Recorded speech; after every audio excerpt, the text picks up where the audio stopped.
Rupanya tak disangka murid itu telah menaruh racun pada makanan Syekh Nadhimul As. Kemudian Syekh Nadhimul As pulang setelah sholat subuh dan dia berkata kepada istrinya, saya telah diracuni. Sebelum pagi beliau sudah meninggal dunia. Bertemu kembali dengan video part 2 biografi Waliullah Habib Segaf bin Mahdi bin Syekh Abu Bakar bin Salim. Nah, kemudian setelah Habib Segaf berguru dengan kedua gurunya yang hebat-hebat tadi, beliau pergi ke Mekah untuk memperdalam ilmu lagi. Yaitu pertama di Bahrain, kemudian berguru di Irak bersama Syekh Nazim, kemudian berguru di Aljazair bersama Syekh Balqaid Aljazair, kemudian di Mekah bersama Syekh Ahmad As-Segaf, kemudian berguru dengan seorang wali kutub di zamannya.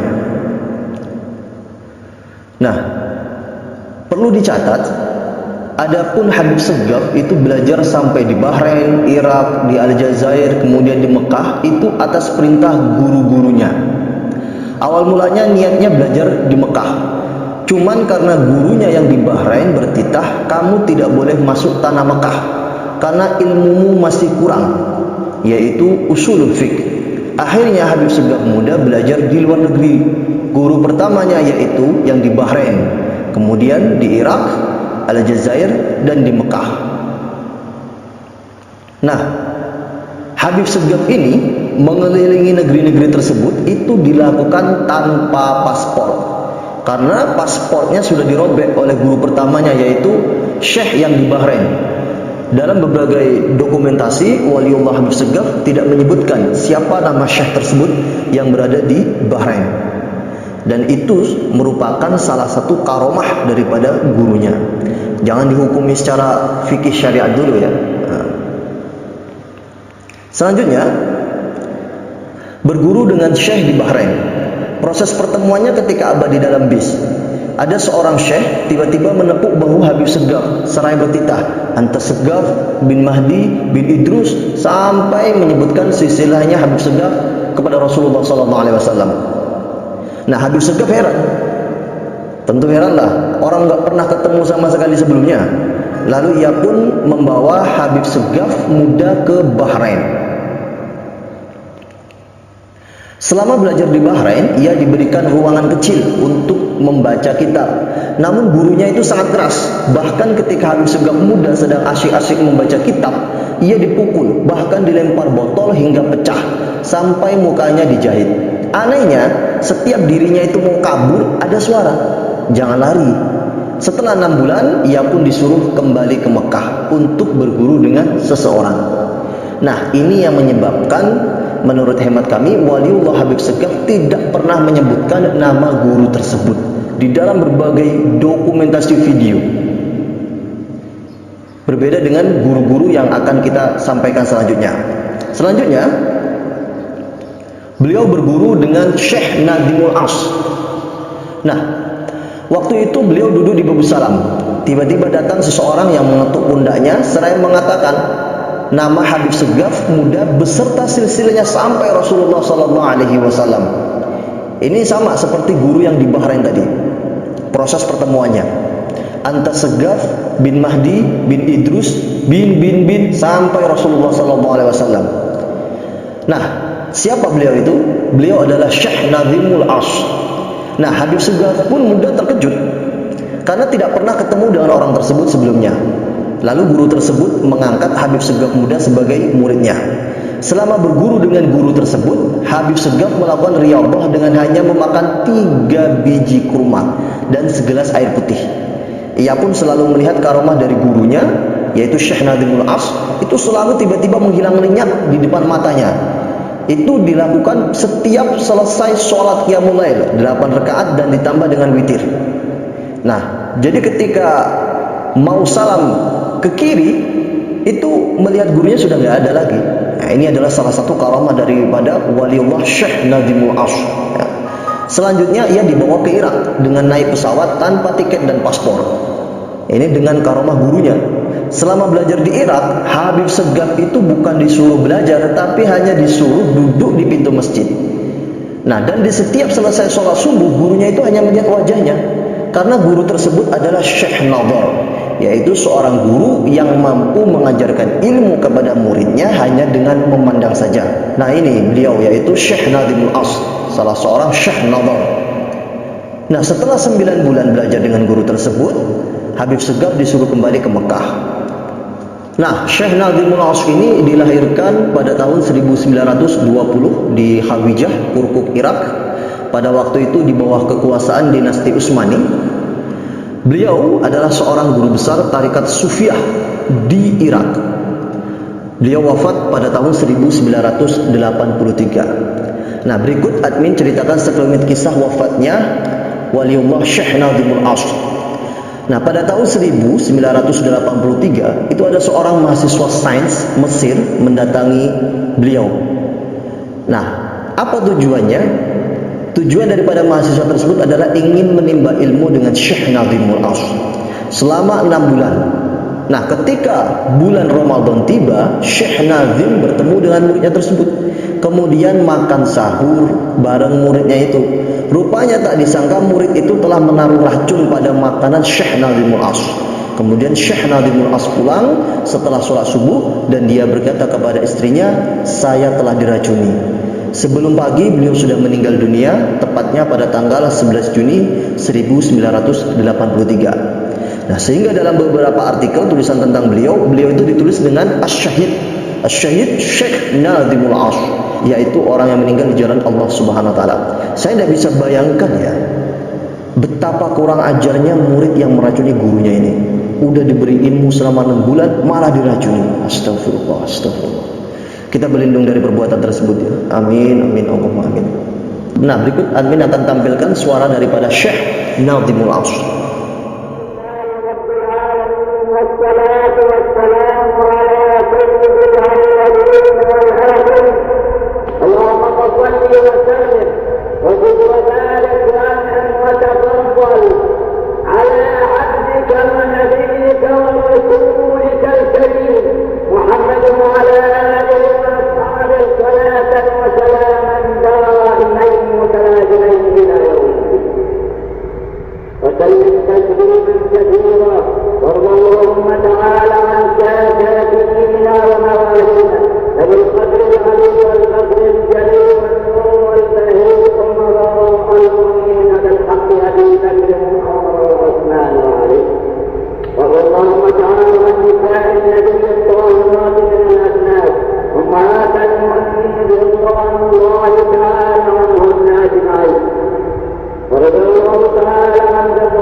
Nah, dari rekaman tersebut dapat kita ambil suatu kesimpulan ya.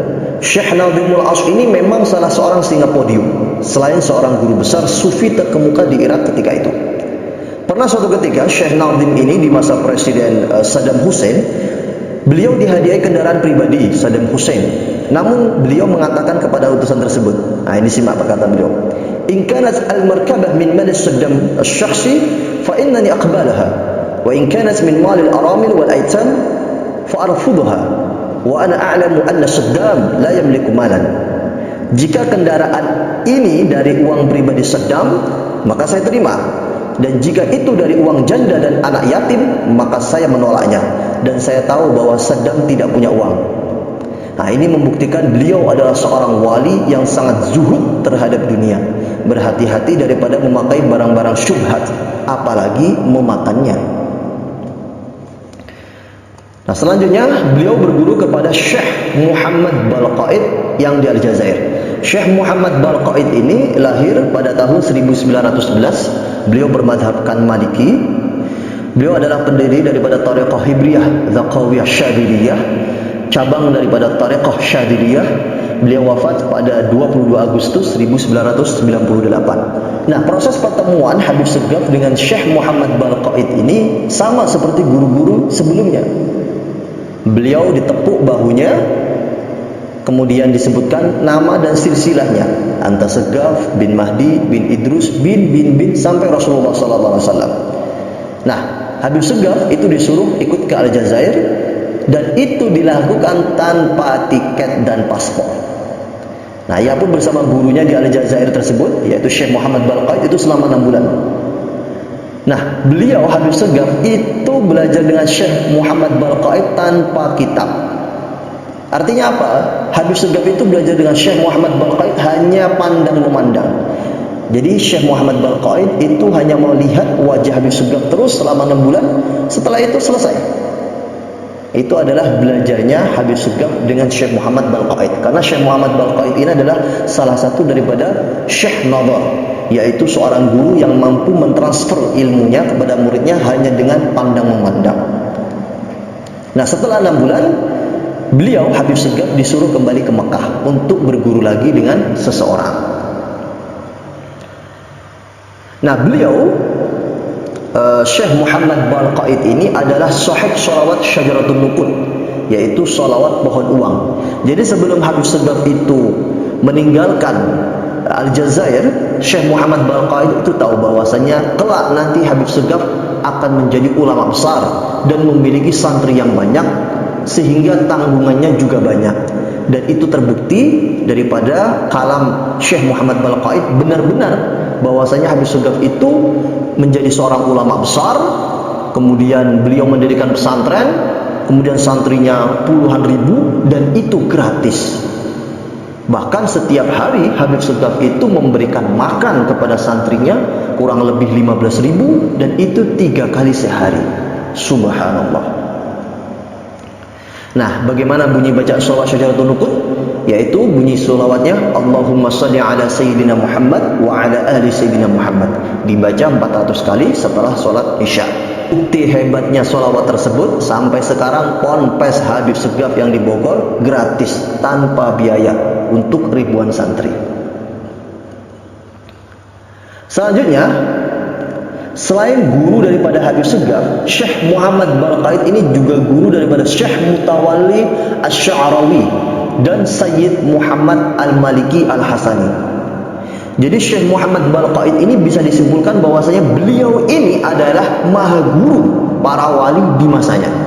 Karena beliau itu memiliki kedudukan ilmu dan maqam yang sangat tinggi. Sehingga ulama-ulama besar sekelas Syekh Mutawalli Asy-Sya'rawi yang memiliki ratusan kitab, seorang ulama yang dibanggakan dari Universitas Al-Azhar, demikian pula Syekh Muhammad Alawi Al-Maliki, seorang ahli hadis yang sangat terkenal di negeri Haramain, berguru kepada Syekh Muhammad Balqaid. Jadi Habib Segaf ini berguru dengan seorang yang bukan sembarangan orang, yaitu Syekh Muhammad Balqaid.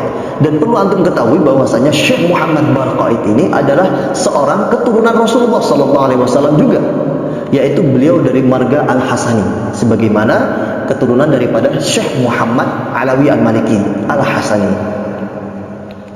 Nah, ini adalah foto yang pertama, yaitu Habib Segaf bin Madi bin Syekh Bukan Salim, kemudian yang kedua Ki Haji Ma'ruf Ali Lirboyo, kemudian yang ketiga Sayyid Muhammad bin Alawi Al-Maliki Al-Hasani.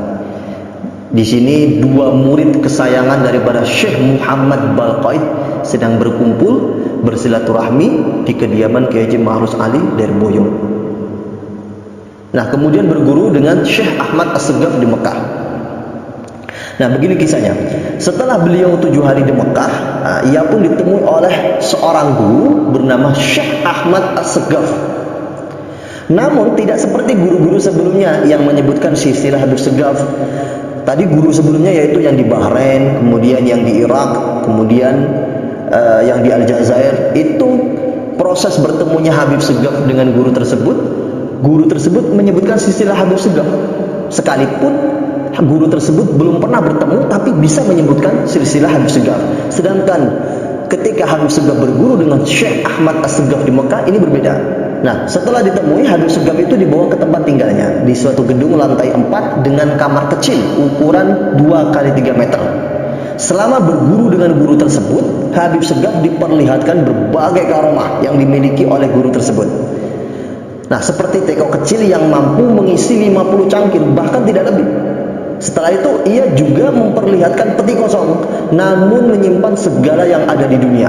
Habib Segaf pun minta waktu itu jambu dari Madura. Tak lama berselang keluar tangannya dari peti kosong dengan membawa jambu dari Madura. Nah, sampai Habib Segaf itu terheran-heran. Nah, setelah itu gurunya memberikan Habib Segaf satu nampan nasi biryani yang kata guru tersebut baru saja membelinya dari India. Subhanallah. Nah, tidak berselang lama Habib Segaf disuruh pergi oleh guru tersebut untuk menemui guru terakhir. Namun sebelum Habib Segaf itu pergi, gurunya memberikan doa, Allahumma ja'alna minal mahbubin wa ab'idna min diwanil bu'adai wal mutrudin birahmatika ya arhamar rahimin. Nah, setelah berguru dengan Syekh Ahmad As-Segaf di Mekah, beliau harus berguru lagi dengan seorang wali kutub yang di Mekah. Nah, prosesnya ini sangat berat untuk menemui wali kutub ini. Nah, untuk menemui guru terakhir ini, wali kutub ini, Habib Segaf harus melakukan umrah sebanyak 70 kali. Ya, dengan kekuatan dan tekad yang kuat, Habib Segaf mampu melakukannya sebanyak 69 kali. Ketika mau menyempurnakan sampai 70 kali, Habib Segaf tidak mendapatkan bis untuk pergi ke Tanah Ain. Nah, ia pun menangis, namun di sela tangisnya yang dahsyat, datang bis yang kosong. Habib Segaf pun menaiki bis tersebut. Di tengah perjalanan bis, datang seorang yang berpakaian compang-camping, naik ke bis dan duduk berdempet dengan Habib Segaf. Padahal kursi bis masih banyak yang kosong waktu itu. Hanya ada 3, 1 supir dan 2 penumpang, yaitu Habib Segaf dan seorang penumpang yang berpakaian compang-camping. Namun Habib Segaf waktu itu merasa jijik dengan penumpang tersebut. Tak lama setelah itu, sang penumpang yang berpakaian compang-camping tersebut itu meminta supir untuk menghentikan bisnya. Seketika Habib Segaf itu sadar bahwa itu adalah gurunya yang terakhir. Ia pun meminta maaf seraya minta didoakan. Namun gurunya menolak seraya mengatakan besok di hari Jumat saja. Hari Jumat pun tiba. Sebagaimana janji gurunya, ia pun menunggu gurunya di pintu Babus Salam, Masjidil Haram. Nah, menjelang 5 menit adzan Jumat, guru tersebut muncul. Namun dengan berpakaian yang sangat putih, yang putihnya tidak ada di dunia ini untuk dibandingkan. Gurunya pun mendoakan Habib Segaf dengan doa yang dibaca oleh guru sebelumnya, yaitu Allahumma ja'alna minal mahbubin wa ab'idna min diwanil bu'ada'i wal mutrudin birahmatika ya arhamar rahimin. Setelah didoakan tersebut, gurunya bertitah, saya ini adalah Qutbul Aulia, saya ini adalah wali kutub, rajanya para wali. Setelah itu gurunya tersebut hilang. Nah, dalam penuturannya, setelah didoakan oleh wali kutub tersebut, Habib Segaf selalu dijumpai oleh baginda Nabi Shallallahu Alaihi Wasallam. Nah, Al-Kisah ini disampaikan oleh Habib Abdillah bin Mahdi, yaitu adik ke-6 daripada Habib Segaf. Proses bertemunya Habib Segaf dengan Nabi secara terjaga itu penuh dengan cobaan. Beliau Habib Segaf itu tidak mau beranjak dari tempat duduknya sampai ditemui oleh Nabi Shallallahu Alaihi Wasallam. Nah, dalam masa penantian tersebut, dirinya itu didatangi oleh para wali, sampai-sampai para wali tersebut menawarkan segala macam. Kemudian Habib Segaf menjawab, la uriduka, saya tidak menginginkan engkau. Kemudian akhirnya Habib Segaf ditemui oleh baginda Nabi Shallallahu Alaihi Wasallam. Kemudian Rasulullah menyuruhnya untuk pulang ke Indonesia. Irji ila Indonesia fa innaka fikal barakah. Kau pulang ke Indonesia, nanti barakatnya ada di sana. Jadi nama Indonesia ini disebut oleh baginda Nabi Shallallahu Alaihi Wasallam. Nah, ini persis juga kejadian yang terjadi pada Sayyid Muhammad Al-Maliki, yaitu sahabat Habib Segaf, murid daripada Syekh Muhammad Balqaid. Menurut Syekh Abdul Wahab Sya'rani, seseorang itu baru bisa mendengarkan dan melihat Nabi secara terjaga, artinya itu bukan mimpi ya, itu apabila telah berhasil menghilangkan 247.000 hijab dan telah mencapai 79.000 makom. Subhanallah. Sekali lagi saya ulang lagi, menurut Syekh Abdul Wahab Sya'rani, seseorang itu baru bisa mendengarkan dan melihat langsung Nabi Rasulullah secara terjaga, artinya bukan mimpi, itu apabila telah berhasil menghilangkan 247.000 hijab dan telah mencapai 79.000 makom. Subhanallah. Betapa beruntungnya bisa berjumpa, bersalaman dan berguru langsung dengan waliullah Habib Segaf. Subhanallah. Nah, selanjutnya beliau mendirikan pesantren. Nah, waliullah Habib Segaf ini memang sudah lama bercita-cita ingin mendirikan pesantren. Nah, pada tahun 1998, pada waktu itu negara Indonesia sedang mengalami krisis ekonomi. Akhirnya 14 Mei 1998, beliau Habib Segaf beserta istri tercintanya yaitu Umi Wahidah memutuskan untuk tinggal di Parung, Bogor dan mulai merintis untuk mendirikan pondok pesantren Al-Asriyah Nurul Iman. Nah, ini adalah beberapa keistimewaan pondok yang didirikan Habib Segaf di Bogor, yaitu Al-Asriyah Nurul Iman. Pertama, ada Quran terbesar tulisan tangan. Uniknya, Quran terbesar ini dibuat oleh salah seorang keturunan Sunan Bonang. Habib Segaf membelinya di Filipina seharga 5 miliar.